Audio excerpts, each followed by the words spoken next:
امام مہدی بیت المقدس سے اپنی جد و جہد کو شروع کر کے بہت وسیع دائرے تک اس کو پھیلائیں گے، اور اس کے نتیجے میں پورے عرض سے ظلم کا خاتمہ ہوگا اور انصاف پر مبنی ایک عالمی نظام انشاءاللہ قائم ہوگا۔ اسی جد و جہد میں ایک بہت بڑے کام کی تکمیل کے لیے معجزانہ اور خارق عادت طور پر اللہ تعالیٰ حضرت عیسیٰ ابن مریم علیہ السلام کو آسمانوں سے پھر سے دوبارہ زمین پر بھیجیں گے، اور وہ دجال کا خاتمہ کریں گے، دجال کو قتل کریں گے۔ کس طرح قتل کریں گے، کہاں پر قتل کریں گے، اس کی بھی تفصیلات موجود ہیں، مگر میں اس وقت ان کی تفصیلات میں شاید نہ جاؤں۔ مجھے قرب قیامت کی کچھ موٹی موٹی علامات اس وقت ذکر کرنے ہیں سورہ کہف کے واسطے سے، سورہ کہف میں کی تشریح میں داخلے سے پہلے۔ اتنا میں بتا دوں کہ اتنی کثرت سے صحیح احادیث میں عیسیٰ علیہ السلام کی آمد کا ذکر آیا ہے کہ اس کا انکار کرنا دراصل ایک طرح سے عقیدے کا انکار ہے۔ اس میں اختلاف کی کوئی گنجائش ایمان پر رہتے ہوئے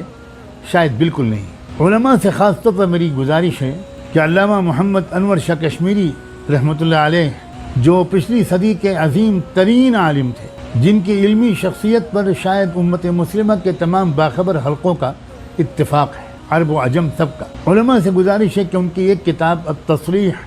بما تواتر فی نزول المسیح، اس کا ذرا بغور مطالعہ کر لیں۔ 70 سے اوپر حدیثیں انہوں نے بڑی محنت سے اس میں جمع کی ہیں اور ثابت کیا ہے کہ نزول مسیح کا مسئلہ متواتر حدیثوں سے ثابت ہے، اس میں کسی شک کی کوئی گنجائش نہیں ہے۔ بلکہ سچی بات تو یہ ہے کہ خود حدیث میں بھی اشارہ کیا گیا ہے، ایک حدیث میں، کہ اس کے بارے میں قرآن مجید میں بھی اشارہ ہے۔ قرآن مجید میں بھی ایک آیت میں اشارہ کیا گیا ہے وَإِن مِّنْ أَهْلِ الْكِتَابِ إِلَّا لَيُؤْمِنَنَّ بِهِ قَبْلَ مَوْتِهِ۔ تو گویا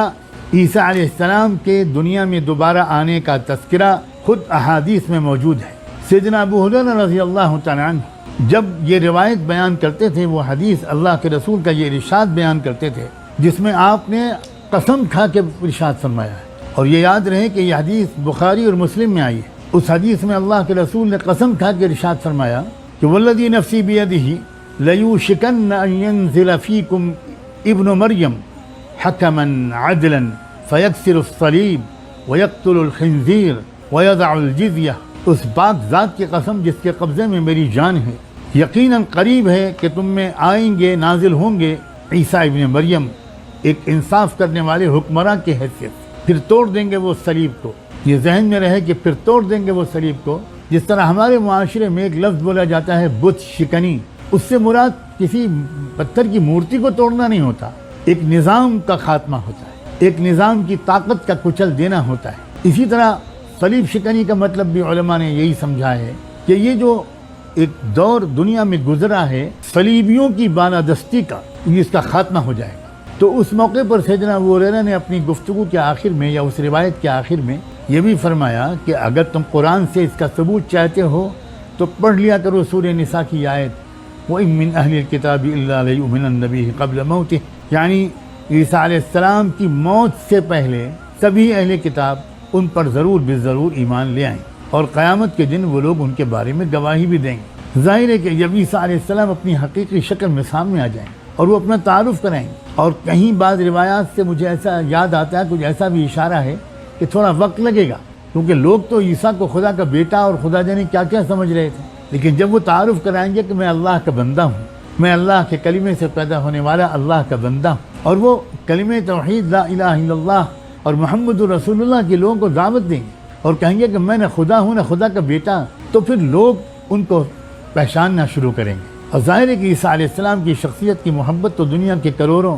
لوگوں میں ہے، اور پھر ان کی زبان سے خود اپنا تعارف سن کر اور ان کی شخصیت کو دیکھ کر بہت سے لوگ اپنے پرانے گمراہانہ تخیلات اور عقیدوں کو چھوڑ کر عیسیٰ علیہ السلام کو قبول کریں گے بحیثیت بندے کے، بحیثیت مسیح کے، اور ان کی گواہی پر محمد الرسول اللہ صلی اللہ علیہ وآلہ وسلم کی نبوت و رسالت کی گواہی وہ بھی دیں گے۔